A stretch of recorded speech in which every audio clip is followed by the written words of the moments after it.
Hey guys, welcome to this episode of our video lectures. The topics of this episode are aggression and play. Intuitively you would think that those two topics are not actually related to one another. But depending on the particular study system that you're focusing on, it can actually be intimately linked. So I'm out here in the central tablelands in New South Wales again, and I'm out here doing a project on eastern grey kangaroos. As with a lot of macropods, so macropods are kangaroos, wallabies, wallaroos, eastern grey kangaroos in particular are sexually sized dimorphic, and specifically male bisexually sized dimorphic. Now all that simply means is that males are bigger than females. On average, the typical male is about a third larger than most females. Humans are another sexually sized dimorphic, male biased species, so men tend to be on average a little bit larger, more muscular than women. So in the case of eastern grey kangaroos, males compete for access to females. This is common in the natural world, as you know. In these kangaroos, males will form harems, so they'll try and monopolize access to the females within those harems. And to defend those harems, they spend a lot of time fighting one another. These fights can be pretty strenuous, they can be very violent, and they can go on for a very long time. Now, as a consequence of that physical combat, what's happened is that selection has focused on male size. And because, as you would imagine, being larger has its benefits when you're getting into a situation of physical combat, right? So what has happened is that over time, the selection pressure on males to be large so that they can better fight other males has resulted in this male biased sexual size dimorphism, so males being larger than females. And because of that size advantage during physical combat. Now, if you look across all the different species of macropods, and they're pretty diverse, as I said, they go from kangaroos, wallaroos, right down to wallabies. There is actually a lot of variation in size dimorphism between the sexes. So eastern grey kangaroos, red kangaroos are at the peak. The males are the largest relative to females. At the other end are things like Palmer wallabies, swamp wallabies, and these in these species the sexes are roughly quite similar. So they're tending towards monomorphism. So monomorphism is that both sexes are approximately the same size, or on average they're the same size. So what I'm trying to get at is if you actually look at the degree of male biased size dimorphism among closely related species, you can actually get a reasonably good idea about what the likely social system, the reproductive system of those species are. So in the case of strong or extreme male bias sexual size dimorphism, these are species that are typically associated with males having to compete directly with one another through fighting for access to females. In eastern grey kangaroos, it's the formation of these harems and defending access to those harems, becoming the dominant male. In other systems, such as lizards, males are defending space, so territories, and those territories overlap the home ranges of females, and as a consequence of defending those territories, males are trying to monopolise access to those females. But if you go down to the other end of the spectrum, where the sexes tend to be quite similar in size, you find that you don't have this type of aggression among males for competition for mating opportunities. And often what you see, in particular in macropods, those species that tend to be monomorphic also tend to be relatively asocial. So you only tend to see one maybe 2 individuals at any one time. So swamp wallabies are a particularly nice example of that. In contrast, the eastern grey kangaroos, these guys form very large mobs. At this particular site that I'm at now, the average mob this morning was about 60 to 65 individuals, and within that large mob you'll have these subsets or these groups forming where these males are trying to monopolise access to the females. So aggression leads to sexual-sized dimorphism when males are competing physically for access to females. Now, the other topic that I was going to talk about today is play behaviour. Now, in eastern grey kangaroos, the juveniles and subadults will often spend a lot of time playing, but in particular they'll spend a lot of time play fighting with one another. And there is a lot of uncertainty about what the function of play is, just generally in the animal world, and in a particular case of these eastern grey kangaroos, what it is that these play fighting functions as. Now, often we fall into this trap that we observe something in nature and we have to come up with an adaptive explanation to it. So it could be that play is simply that.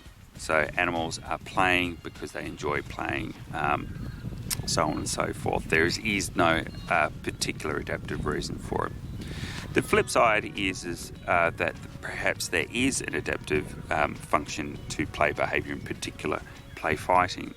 One of the hypotheses is that males, as juveniles and subadults, are play fighting with their peers to effectively get their skill set up, so training themselves for their future role, hopefully in their minds, of being the dominant male and monopolising access to females. So that play, while it's not very violent, it's a bit of a scrap, it's pretty playful. You can see that when you're watching it. There's no really a winner or a loser. The idea here is that they're effectively practicing fighting for later on in life. And that's a relatively obvious hypothesis. But the problem with that hypothesis is that would predict that it's mostly the boys that are doing play fighting, and the boys play fighting with other boys. But what you see in eastern grey kangaroos is that you see play fighting among boys and girls, so juveniles and subadult males and females. Females are play fighting with one another. They're play fighting with the males. Sometimes they're even play fighting with mum. So that hypothesis could still be viable, but it doesn't really explain why females or the girls are play fighting. So the second hypothesis is that play fighting is its adaptive function, if there is adaptive function, is to cement social bonds.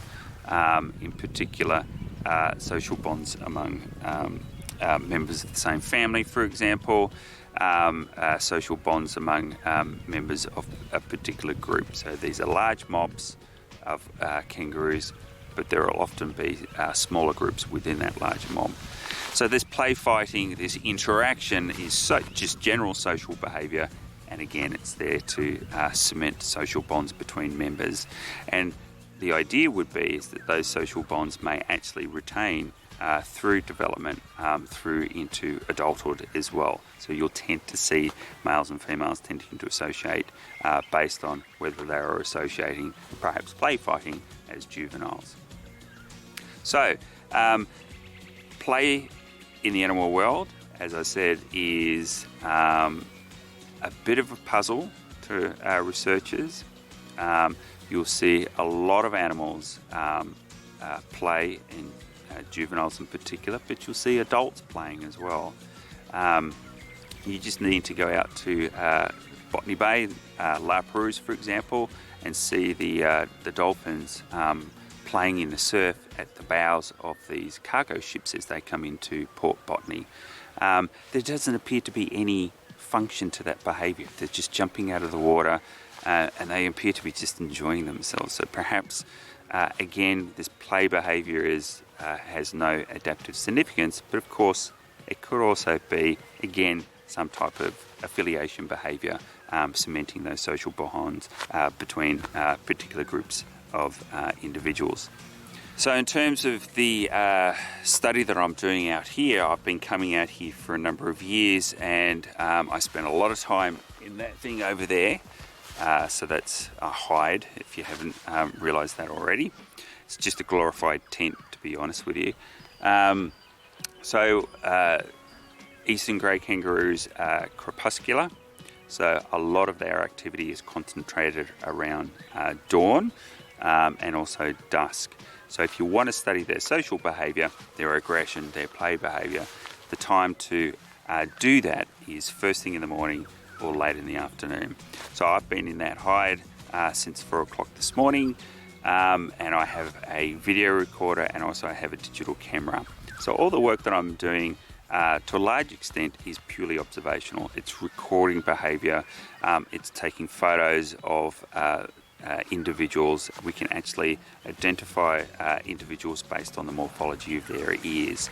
We've got a special program back in the lab that we can trace the shape of the ear, and we can use that to identify particular individuals. So each individual has its own unique shape of the ear, so it's almost like a fingerprint for Eastern grey kangaroos. So that's important because I've been coming out here for a number of years and been following the same individuals from year to year. So if you want to test a longitudinal hypothesis such as play behaviour play fighting specifically is related to aggression and real fighting as adults, you need to ideally follow individuals from juveniles and subadults all the way through to adulthood and see whether there is a link between their frequency of play behaviour, their frequency of play fighting with particular individuals, particular sex of individuals, and where those individuals end up in the dominant hierarchy later on in life. So identifying individuals is important, and recording the social behaviour so that we can take it back to the lab and we can record all sorts of things from the overall duration of combat, the likely winner of a particular bout, how many hits, how many instances that we have of the stereotyped behaviour that often starts off physical fights, where males do the stereotyped scratching, and they also do a lot of grass pulling as well. It's all standoff just before they get into the nitty-gritty of getting into physical combat. So I spent a lot of hours sitting in a hide before dawn and recording the social behaviour of these animals. And I do this for a couple of weeks every year. And with that, I'm able to accumulate a fairly large library of who's who in the particular mobs, who's associated with the particular individuals, and I can also get information on who's reproducing. I can see which females are carrying pouch young, which females are interacting with particular males, so on and so forth. So even through purely observational techniques, sure, we've got some sophisticated shape analysis and of course video recordings. At the end of the day, it's all observation, and you can still get a lot of information and test some hypotheses associated with particular behaviours. Of course, you don't really need to have a fancy hide. You can park a vehicle, leave it overnight, it's just as good. It's actually more comfortable as well. So there's been a lot of research on the potential adaptive significance of forming large groups. In the case of these eastern grey kangaroos, individual kangaroos have to face potential predation threat occasionally from dingoes, more commonly from foxes and feral cats. Obviously, As an individual kangaroo, if you're a member of a very large group, you effectively dilute the potential predation threat because there's a whole range of other individuals that that predator could potentially attack. What that means is being part of large groups means you can devote your activity to other things other than vigilance behaviour, checking in with the surrounding environment, making sure that there are no potential predation threats. And in the case of these eastern grey kangaroos, it means that individual kangaroos can spend more time foraging and also finding potential mates if you're a male.